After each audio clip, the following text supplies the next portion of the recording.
y a des gens qui se sont crus justes. Il y en a d'autres qui se sont reconnus pécheurs, mais qui ont eu cette possibilité de changer leur vie. Et ce sont ces personnes que le Seigneur nous donne comme modèle. Cherchons à devenir meilleurs. Cherchons à nous améliorer. Il n'est jamais tard pour bien faire.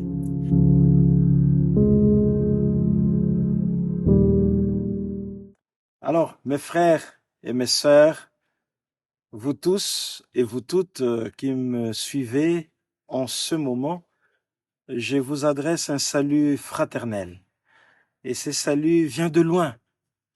Et vous le voyez sûrement par derrière moi que je suis au village. Depuis le vendredi dernier, je suis à Djouma. Djouma est dans le territoire de Boulungu, dans la province du Kwilu. C'est ici que je réside et c'est d'ici que je bouge pour aller dans le monde. Vous m'avez vu vous offrir ce partage d'évangile à partir de Tokyo, à partir de Bukavu, à partir de Kinshasa. Et aujourd'hui, je suis à Djouma et je vous salue. C'est peut-être pour cela que ce partage vous parvient un peu en retard, puisqu'il a fallu que nous nous organisions avec mon ingénieur et que nous voyions comment vous offrir ce partage d'évangile. C'est là aussi, c'est pour vous demander toujours votre aide. Si vous pensez que vous pouvez nous aider, vous pouvez nous soutenir à faire ce que nous faisons à partir d'ici. Vous serez bénis par notre Seigneur. Le partage d'aujourd'hui partira de l'évangile de Saint Matthieu au chapitre 21, du 28e au 32e verset. C'est l'évangile tel que proposé par la liturgie de notre Église, l'Église catholique, et c'est le 26e dimanche ordinaire A. Alors, dans cet évangile, le Seigneur nous raconte une histoire, une parabole. Il dit, il y a un père qui a 2 enfants. Il dit au premier, aujourd'hui tu vas aller travailler à ma vigne.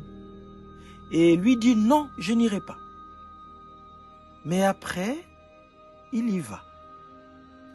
Il va trouver le 2e fils qui dit tout de suite, oui, j'y vais. Mais après, il ne va pas. Alors cet évangile, moi, m'a fait réfléchir. Alors je le ramène un peu dans le contexte congolais, peut-être aussi contexte africain. C'est-à-dire, il y a quelqu'un à qui vous dites, et ça c'est une expérience personnelle que je vous partage, je suis en panne de mon véhicule, et parfois c'était un frigo. Vous dites à quelqu'un que vous connaissez, qui connaît la chose, il vous dit non, je ne peux pas le faire, et il avance des raisons. Il a beaucoup de travaux à faire, et voilà, il dit, moi je ne sais pas le faire. Et vous dites à un autre, qui dit tout de suite, oui, j'accepte, mais dont vous n'êtes pas sûr.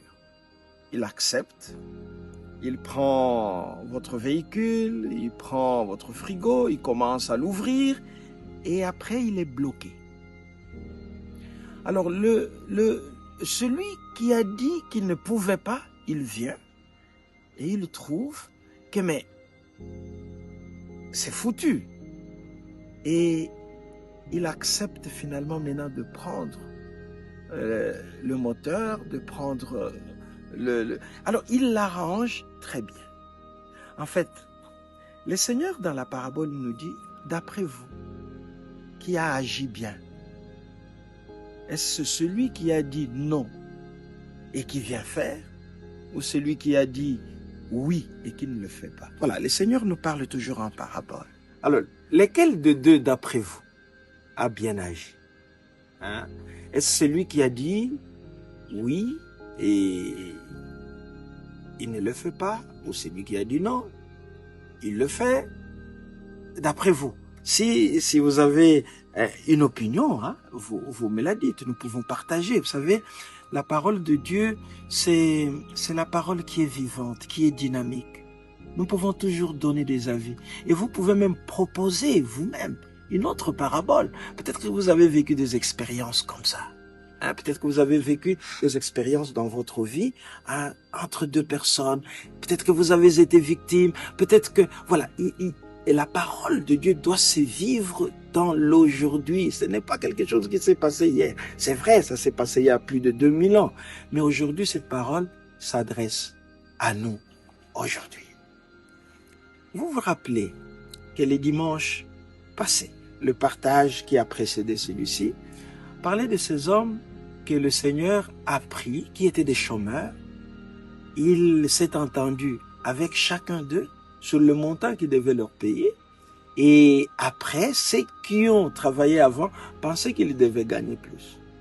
Et j'avais insisté, si vous vous rappelez, il faut encore peut-être suivre cette vidéo, j'avais insisté sur le fait que quand nous avons à travailler, à collaborer, que l'entente entre les parties est très, très, très importante. Et l'évangile d'aujourd'hui, je sais que vous pouvez avoir vos avis sur cet évangile, mais il y a le fait que il n'est jamais tard pour bien faire. Jamais tard pour bien faire. Et pour vous rendre compte que peut-être que vous étiez dans une mauvaise position, que votre manière de faire n'est pas bonne, nous devons écouter l'Esprit de Dieu qui nous parle. Vous savez, il y a des moments où nous prenons une décision. Et puis nous nous rendons bien compte que cette décision n'est pas bonne. Pourquoi? Parce que nous sommes entrés en nous-mêmes. Parce que nous avons écouté l'Esprit du Seigneur. Parce que nous avons considéré des paramètres. Il y a des gens qui se sont crus justes. Qui se sont crus des gens de bien. Il y en a d'autres qui se sont reconnus pécheurs, mais qui ont eu cette possibilité de changer leur vie. Et ce sont ces personnes que le Seigneur nous donne comme modèle. Pas nécessairement ceux qui se croient être justes, qui pensent qu'ils savent bien faire, mais sont des personnes qui régulièrement se remettent en question. Se remettre en question par rapport à quoi? Se remettre en question par rapport à la parole de Dieu. Et la parole de Dieu qui nous invite toujours à la perfection, à devenir meilleur. Vous savez, dans notre vie, nous pouvons avoir mal agi.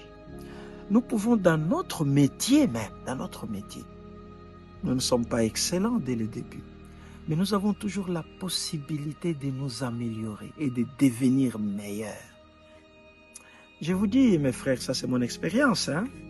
Si nous avons dans notre esprit, dans nos convictions, le fait que nous ne sommes pas meilleurs, mais que nous devenons meilleurs régulièrement, cela peut sauver notre vie. Nous pouvons être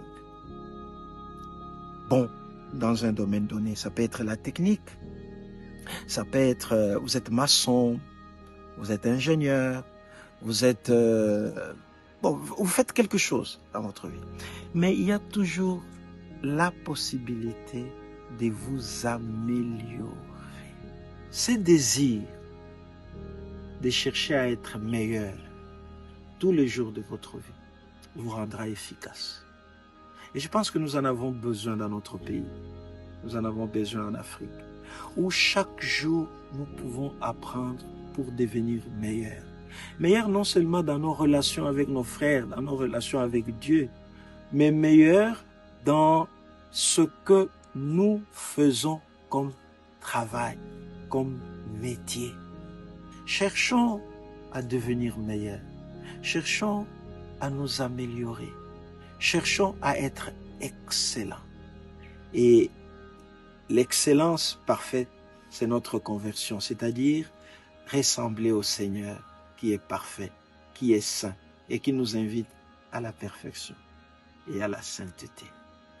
vous aurez sûrement le désir d'approfondir, n'est-ce pas, les lectures. Moi, je me suis fondamentalement basé sur l'évangile dont je vous ai donné la référence. C'était l'évangile de Saint Matthieu 21, 28 à 32. Mais il y a la première lecture qui est celle du livre d'Ézéchiel, chapitre 18, 25 au 21e verset. Et puis la deuxième lecture qui est la lettre de Saint Paul apôtre aux Philippiens, au chapitre 2, du 1er au 11e verset. Voilà, mes frères et mes sœurs, mes chers amis, c'est que j'avais à vous proposer à partir d'un lieu lointain, Djouma, dans les territoires de Boulungou, dans la province du Kwilu.